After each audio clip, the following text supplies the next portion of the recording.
네,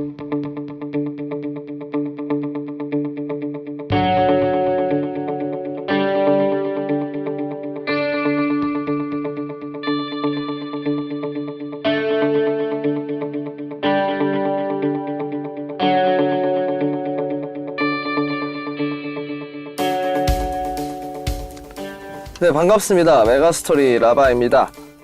오랜만에 이렇게 인사를 드리게 됐어요. 드디어 코란도가 출시를 했습니다. 코란도가 출시를 하는 거에 맞춰서 좀 촬영하려고 준비를 했었었는데 생각보다 좀 늦게 나와서 좀 늦어졌네요. 오늘은 시승을 하지는 못했어요. 시승 차량이 아직 안 나왔다고 하는 것 같아서 시승을 하지는 못했고, 전체적인 외관 디자인하고 가격표라고 이제 좀 같이 옵션 같은 걸 좀 살펴볼게요. 가볼까요?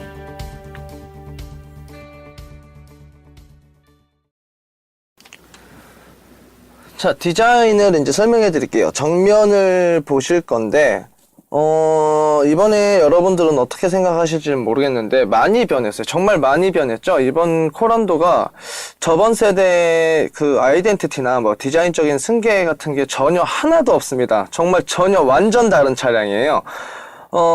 보면은 저는 그냥 딱 보자마자 티볼리라고 딱 느껴졌었어요. 그냥 좀 더 큰 티볼리라고 보시면 될 것 같아요. 정면 보시면 되게 과격해졌어요. 많은 선들이 들어갔죠, 가로로. 이렇게 가로로 많은 선이 들어가게 되면은 차량이 되게 옆으로 넓어 보이고, 뭐 실제로도 더 넓어졌어요. 저 기존 모델보다. 이제 더 넓어 보이고, 이제 많은 선들이 들어가고, 이렇게 그릴들 많이 구멍이 나 있고, 이렇게 보면은 되게 근육질이고 좀 남성적인 이미지가 많이 강해 보입니다. 실제로도 보면은 많이 남성적인 것 같아요. 전 모델은 좀 동글동글하고, 특히 코란도 C 같은 경우에 처음 나왔을 때 되게 귀여웠었거든요.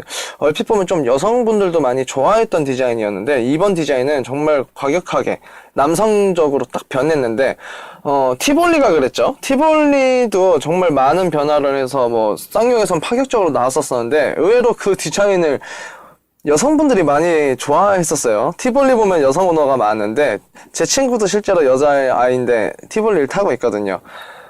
이번 디자인 변화를 봤을 때 과연 이번 코란도도 과연 여성들한테 좀 어필이 될 수 있을까 하는 의문은 조금 들지만, 이제 조금 두고 보면 알겠네요. 자, 이렇게 45도 각도로 보게 되면 되게 위풍당당하고, 저번 모델보다 되게 낮아졌거든요. 차량 전체적으로 낮아졌어요. 프론트 그릴부터 이 본네트 부위도 낮아진 것 같고, 특히 펜더 부분이 많이 낮아졌네요. 그전에는 이 펜더의 위쪽으로, 되게 위쪽으로 이렇게 볼륨감식으로 캐릭터 라인이 들어갔었는데, 이번엔 라이트랑 함께 쭉 뒤쪽까지, 좀 중간 뒤쪽까지 연결이 되어 있는데, 많이 낮아 보이는 효과가 보이고, 실제로 밑에도 검은색으로 이렇게 플라스틱으로 처리를 했잖아요. 그 부분도 되게 좀 높거든요. 이렇게 돼서 차가 실제로 보이는 면적은 되게 낮아 보이게 되었네요. 약간 세련미나 좀 스포츠적인 느낌을 강하게 어필하지 않았나 싶어요. 이번 모델 같은 경우에는 되게 날렵하고, 의외로 선들이 되게 굵직굵직하고 날카롭거든요. 차가 작아 보이는 효과를 보일 것 같은데, 실제로 보면 전혀 그렇게 작은 차는 아니라고 보시면 될 것 같습니다. 그리고 헤드라이트 부분이 쌍용에서는 이제 보기 힘들 정도로 많이 변화했습니다. 풀 LED 라이트라고 해요.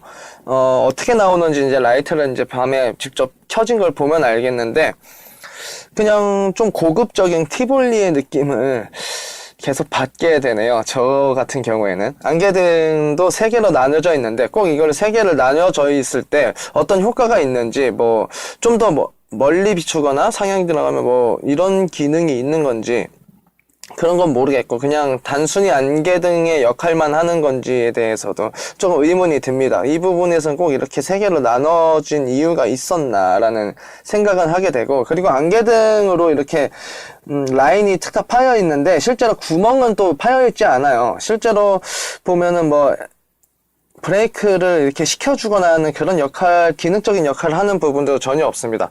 그리고 생각보다 그릴이 정말 구멍이 넓다고 보시면 될 것 같아요. 그릴 구멍이 되게 넓어요. 사각적으로 큼직큼직하게 뚫려있네요. 이렇게 되면은 저 안쪽에 팬이 있는데 이제 라디에이터가 있죠.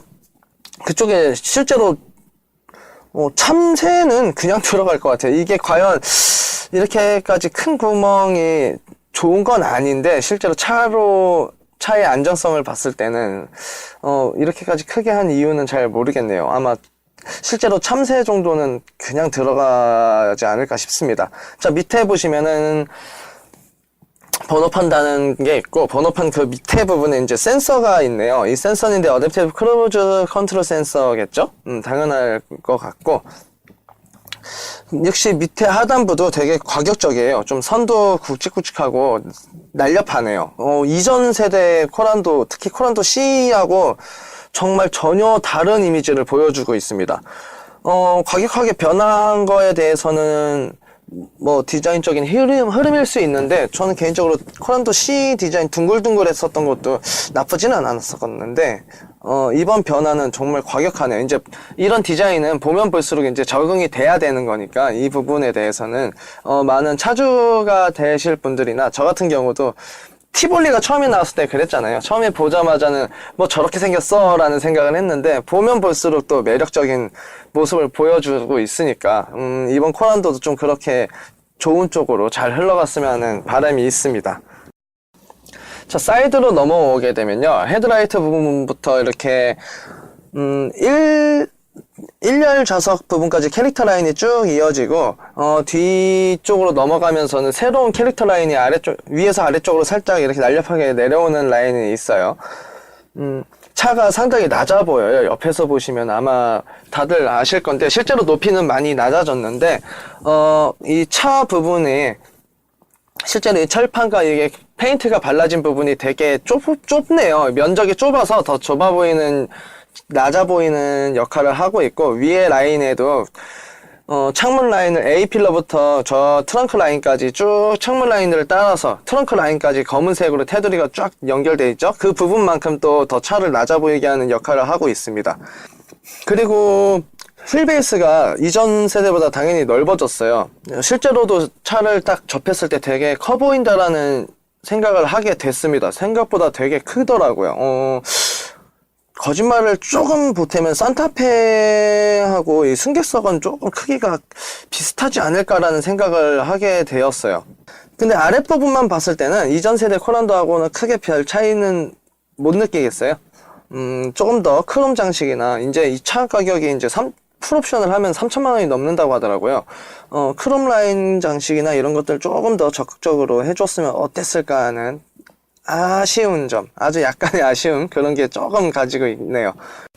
자, 후면부로 넘어오게 되면은 그래도 이 차 디자인 완성도는 되게 높은 축에 속하는 것 같아요. 정면하고 후면, 이 측면에 디자인 연계가 나름대로 잘 되어 있고, 정면과 특히 후면을 봤을 때 그냥 딱 어울리는 디자인이네요. 서로가 전혀 다른 디자인을 띄고 있진 않아요. 다른 색깔을 띄고 있지 않다는 얘기인데, 이 부분은 그냥 만족스럽게 볼 수는 있는데, 글쎄요, 왠지 구형 산타페 느낌이 살짝 나는 것 같기도 하고, 특히나 티볼리가 되게 강하게 나네요. 그리고 트렁크 부분에 이 라인이 되게 뒤로 많이 누워 있는데, 약간 이제 SUV들도 점점 쿠페형으로 넘어가고 있는 게 아닌가라는 생각을 하게 되었습니다. 그리고 전 세대하고 또 다른 거는, 뭐 요즘 추세이긴 한데, 이 배기구가 이제 안 보여요. 배기구를 전부 다 없애는 추세거든요. 배기구는 실제로 아래로 그냥 향하게 돼 있고, 이 뒤로는 보이는 구간이 없습니다. 참, 저는 많이 아쉽거든요. 사실 이 배기구의 그 크롬과 이 팁이 정말 멋진 건데, 이런 게 없어지는 게 좀 많이 아쉽게 느껴지네요. 뭐 다른 브랜드들 같은 경우에는 이제 하단에 크롬으로 약간 배기구를 연상케 하는 디자인을 많이 놓는데, 이번 코란도는 전혀 그런 디자인 연상조차 놓지는 않았습니다. 그리고 번호판 다는 게 좀 생각보다 많이 누워있더라고요. 전 이런 것도 처음 보는 것 같았어요. 그리고 18인치 휠을 끼고 있는데 휠 디자인이 멋있어요. 근데 SUV에는 어울리는 건가? 이제 뭐 도심형 SUV니까 당연히 이렇게 이제 넘어가는 걸 건데, 디자인은 조금 더 단순했으면 좋지 않았을까? 저는 이런 생각을 살짝 하고 있습니다. SUV니까요. 그리고 타이어 사이즈가 전 모델보다 조금 더 넓어졌어요. 이전에는 2.5 사이즈를 사용했었었는데, 이번엔 2.3, 5 사이즈를 사용하고 있더라고요. 어떤 변화를 줄지는 이제 직접 시승을 해보고 운전해보면 알겠는데, 개인적으로는 엔진도 작아지고 마력도 더 낮아졌거든요. 이전 코란도에 비해서. 근데 이렇게 넓은 평평기의 타이어가 들어간 이유가 도대체 무엇인지는 이제 저도 운전해봐야 알 것 같고, 접지력이 안 나오진 않을 거거든요. 이 차는 그리고 무게도 이전 세대보다 많이 가벼워졌어요. 사륜구동 들어간 게 1600kg대더라고요. 1600kg대면 거의 이제 아반떼 수준의 무게나 마찬가지인 건데, 물론 아반떼보다 조금 더 무겁지만, 이제 이륜 모델은 1500kg까지 내려가거든요. 이전 세대가 1800kg, 1700kg 이랬었었는데, 근데 그 무게가 가벼워졌는데 꼭 넓은 평평비를 사용했다는 거는 뭔가 이유가 있었을 건데, 연비 부분이나 이제 이런 쪽으로는 2.5 사이즈가 조금 더 어울리지 않았을까 하는 저는 개인적인 그런 생각을 하게 됩니다. 근데 휠이 전체적으로 디자인은 이쁘고 반짝반짝거리는 것도 마음에 들고, 약간 블랙 유광의 느낌도 마음에 들었습니다. 개인적으로는 이 쌍용 이 마크가 그 날개 마크 같은 걸로 왜 자꾸 사용을 잘 안 하려는 건지, 이제 저는 이 마크 로고가 변했으면 하는 생각을 조금 하고 있는데, 아직까지 쌍용은 이 오래된 이 고정 마크를 잘 사용하고는 있네요.